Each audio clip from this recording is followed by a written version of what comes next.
And I'm Robin. This is my alkaline vegan journey.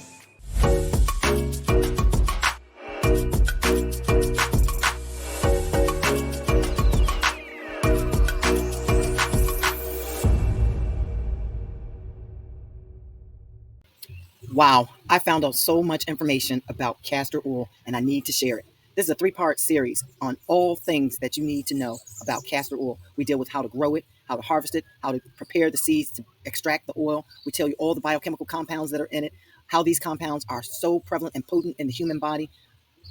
By the way, did you all know that the major biochemical compound in castor oil is called ricinoleic acid? And this acid was used in one of our wars as a biochemical weapon. I mean, there's so many things that I did not know about this particular oil that I'm going to share with you throughout this journey. So stick with me and don't worry about pens or paper. I'm preparing a downloadable guide of all the biochemical compounds that are found in castor oil with their benefits to the human body. So stick with us. Well, let's get started. What is castor oil? Castor oil is a vegetable oil.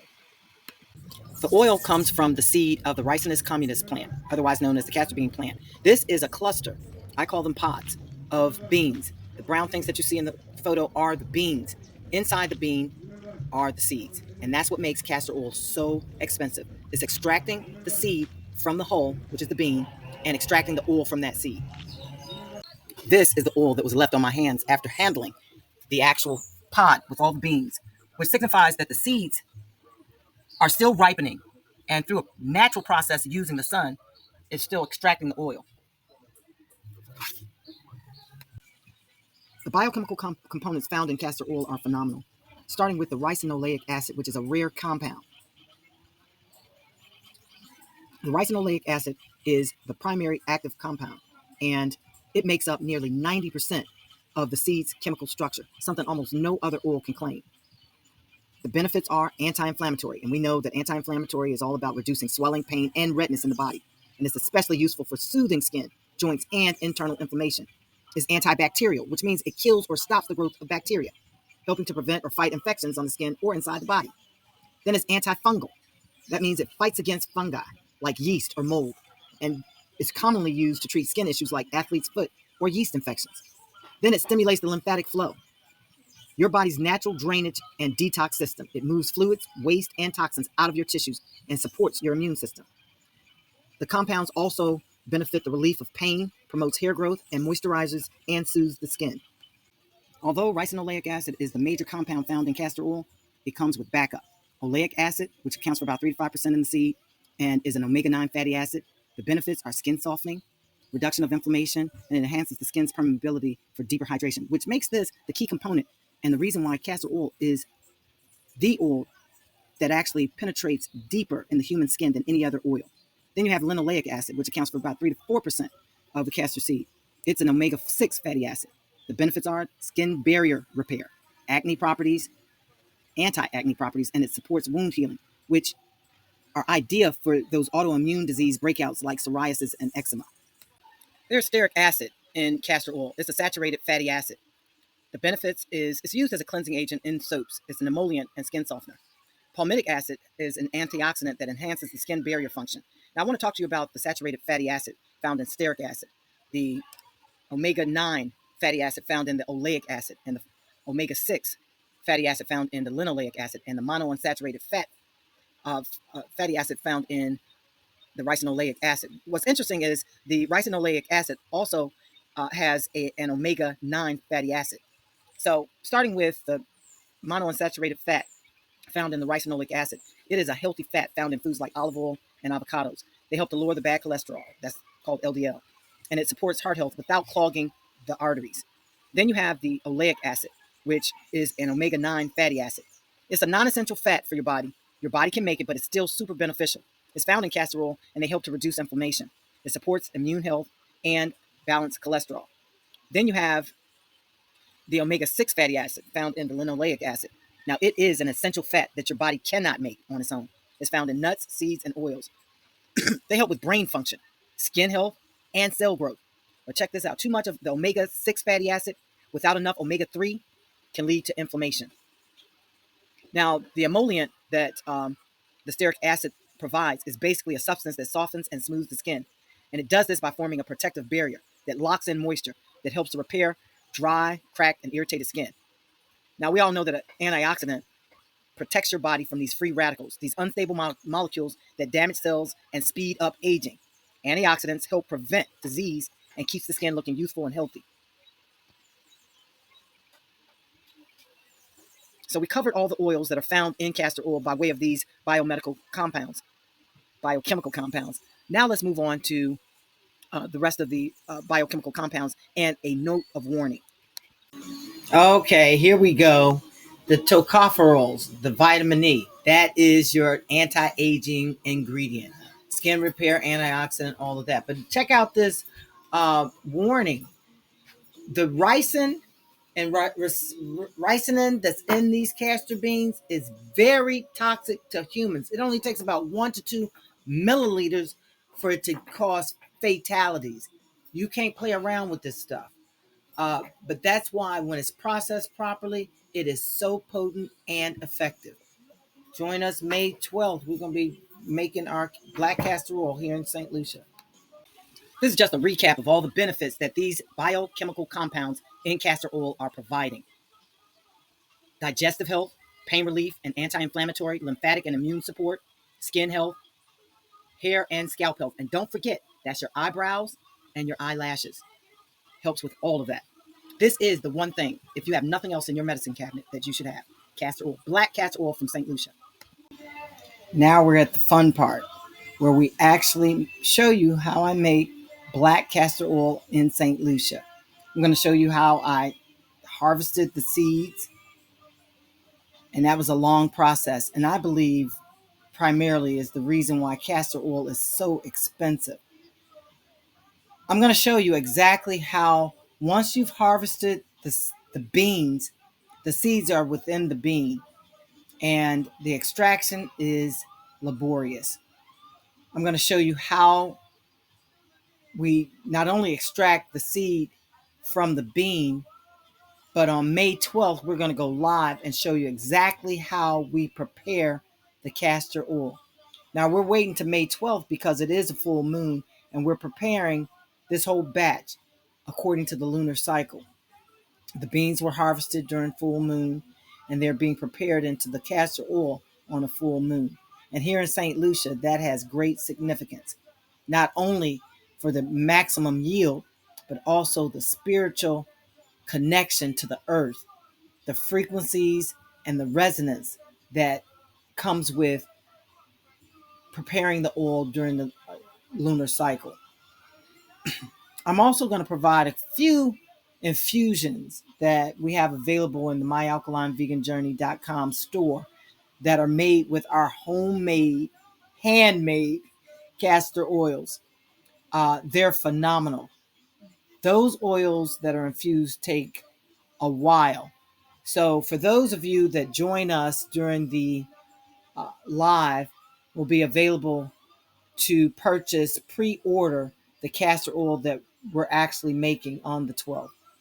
So get your orders in. Those orders alone will also have packaging that we're hoping to promote throughout this line, but they're coming from natural substances. We're going to start off with using the calabash and the coconut shells to package the castor oil.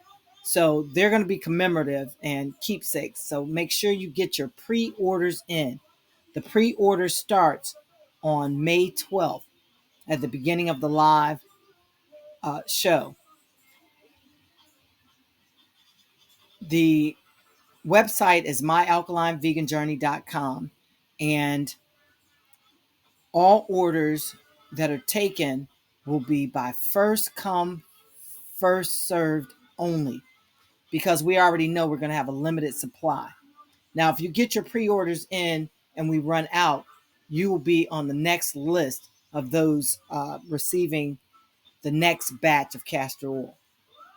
So join us May 12th here on YouTube to check out exactly how Black Castor Oil is made. Now, what's happening right now is the roasting of the castor seeds by the sun. and it's phenomenal.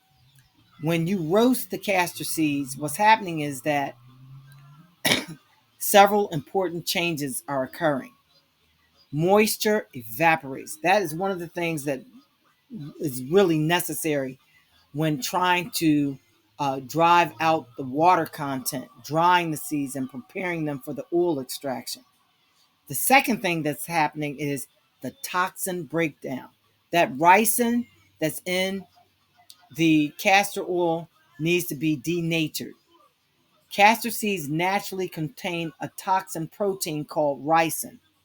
Heat during roasting denatures or breaks down this protein, neutralizing its harmful effects. So we've done this for about 30 plus days so far. So these seeds are going to be quite ready for the complete oil extraction. This is the main part of making castor oil, extracting the seeds from the beans. A laborious task, and I'm sure the reason why castor oil is so expensive. First, once you harvest the clusters of beans from the castor trees, this is what they look like. They're like all together, like this. And once they dry, they look like this. How are you doing?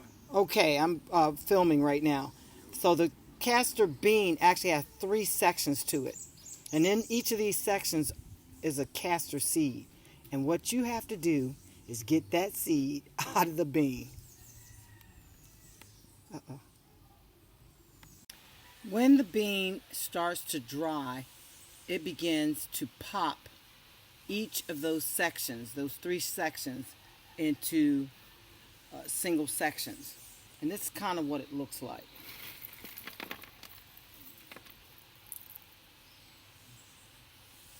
This is all done by the sun, drying the beans and getting them such that they pop the seed. And here's what's actually happening. And I'm trying to find one that's almost popped. Here's a bean that has the 3 sections, the 3 seeds, but you can see the seeds are kind of separate from each other. That means that it's ready to pop. So you might hear the pop when I open it. That's it. That's the pop you hear. That's the popcorn pop you hear when trying to get to the seed out of the bean. Now, as you can see, not only did it separate 3 sections, but each of the sections opened just enough to let the seed out. So let me show you what that looks like. So here's one of the sections, and the way it popped allowed the seed to basically just pop out. And that, how do I do this? That is the seed. There. But guys, I don't stop there. I don't just capture the seed. Let me get these seeds separated. Now, if I didn't have the sun, I would literally have to do this manually with all of these. They just pop right out. And I always do that. But like I said, I take it a step further. Not only do we capture the seeds, and we have them in abundance right now because we've been doing this since at least April 3rd. There's another step because I found more information about the medicinal benefits of the husk and the stems, not to mention the leaves. This is what we have as far as all the beans that got dried and popped out the seed. We save all of them.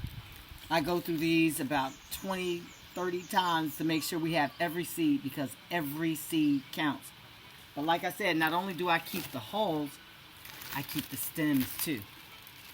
There are some amazing medicinal benefits. And as I should have known, in the hull, in the stems, and in the leaves and roots.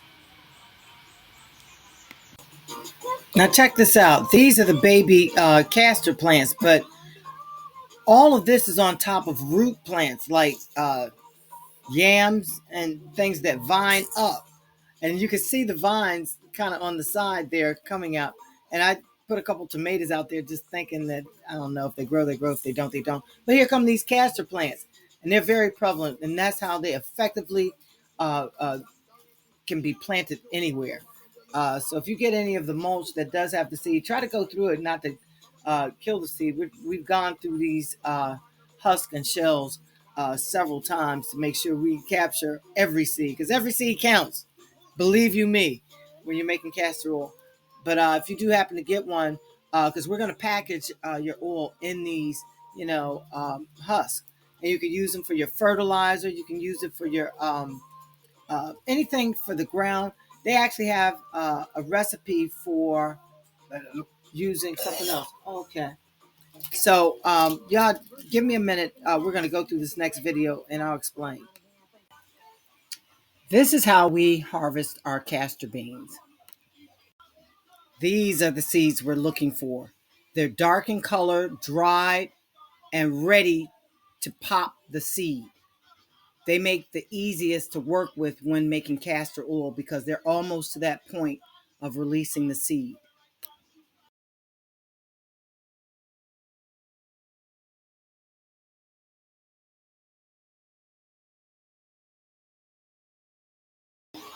This is the perfect castor bean pod.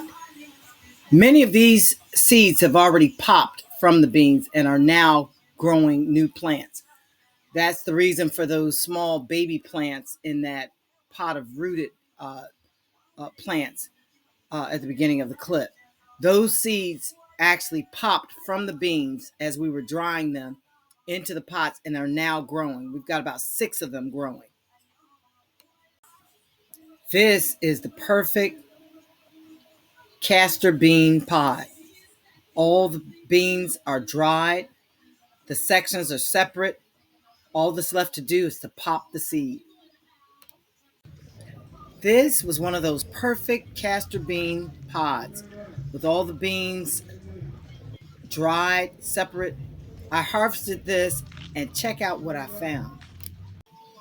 Yep, castor oil straight from the tree itself, which means that the seeds were ripe enough to not only go through their roasting, but also in expelling and extracting the oil. This is actual castor oil in my hand from that pod that I harvested.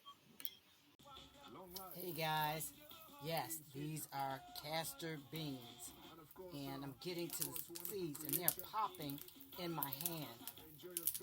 But this is how I get the stems off, and it's popping some of the seeds, but definitely getting the beans popped. So we have this. That's what we want. You want seeds? We got the seeds. And these, one of them popped me right in the face. So you have to be very careful because these set in the sun and they popped and got hard and are ready to pop. So they will pop in your face. They're popping as soon as I touch them. So I gotta monitor. I did them inside because I can control it. Outside, the seeds were flying everywhere. At least in here I can control it so that they don't get into dirt and start growing. We're going to have a patch where we do nothing but grow castor trees for the purposes of making castor oil. So this is our first batch.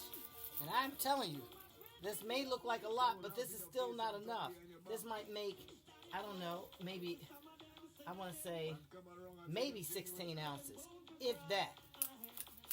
Because you need at least a pound per ounce, a pound of seeds per ounce of oil, something like that. Don't quote me, look it up. But that's what I'm going through now, getting all the, this is what the pod looks like, similar, something like this. And what I'm doing is just massaging them a little bit so I get them off of the stem. And then I can go through and check the seeds. If you listen, you can hear them popping. That's not me rolling them. But this is a great technique to get castor seeds out of the beans. Yeah. So let me show you what we're working with. This is the castor bean. Let me show you. That's what it looks like. It actually has 4 sections, and or 3 sections, and in each of these sections is a seed. So this is the pod, and that popped. That popped. It was ready. And what we're doing is we're getting the seed out. That's the seed. And that's one of the pods. I'm just going to put it down in here. And all of these are ready. All of these are ready.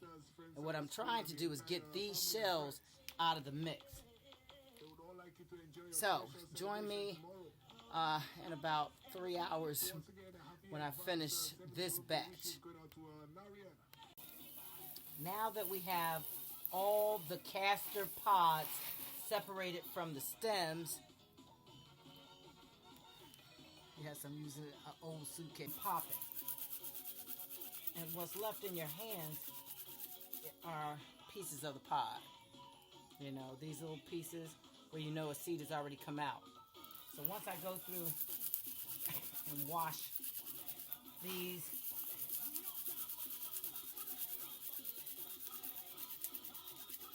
okay, we're going to go back and lift, try to get some seeds over in one area, you know. Let's see. So what I'm doing here is trying to separate the hulls from the seeds. There are lots of seeds, but you can't see them for the hulls.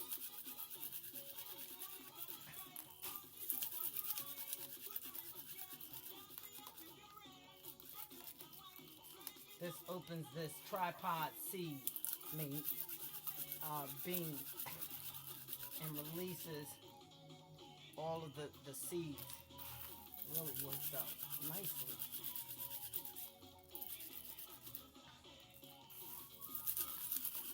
Okay, I'll be back. Let's show some seeds. All right.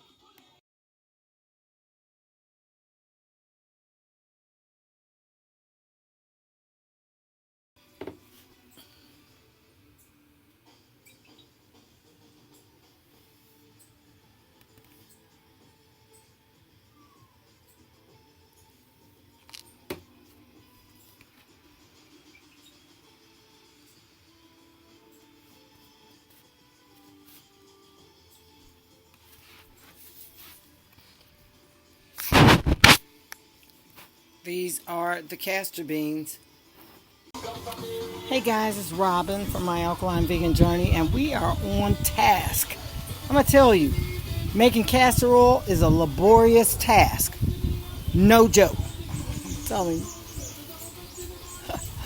Let me show you where we are now. These are beans that have been, not the beans, excuse me. These are the seeds that make the castor oil. You got to get to the seed through the bean. And that is the laborious task, part of it. But what's funny is, it's worth every freaking bit of it. These are our seeds, and they are glaring in the sun. You just bask in the sun. Look at you, finally. These are our castor seeds. I don't want to be in the shadows. And this is how they do. In the sun.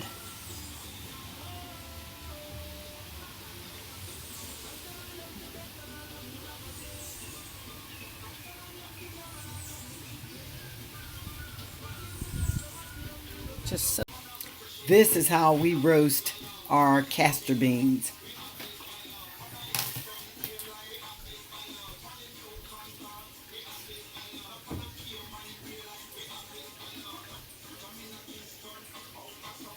directly from the sun.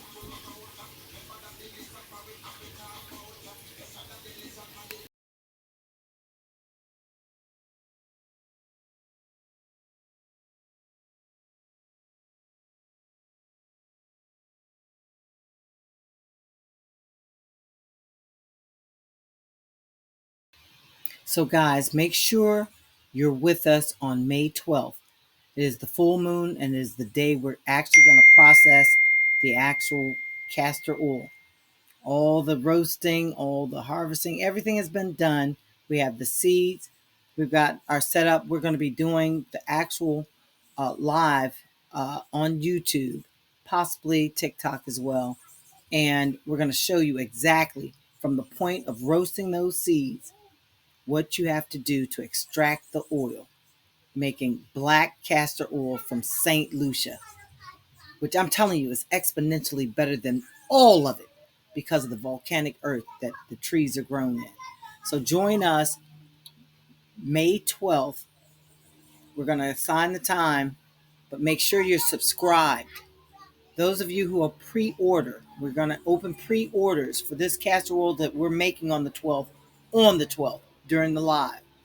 Those of you who ordered pre-order will be getting your containers in what I'm going to call keepsakes, because I'm not sure we're going to be able to sustain making the containers for the oil out of these natural sources until we can find a Lucian who already works with coconuts who can make these containers for us. We want everything to leave as little of a footprint, carbon footprint as possible. So what we're doing, even the containers, we're making from scratch. And that's going to be a lot. And I love the idea because it's a keepsake that you can put anything in after using the oil. And it's all natural.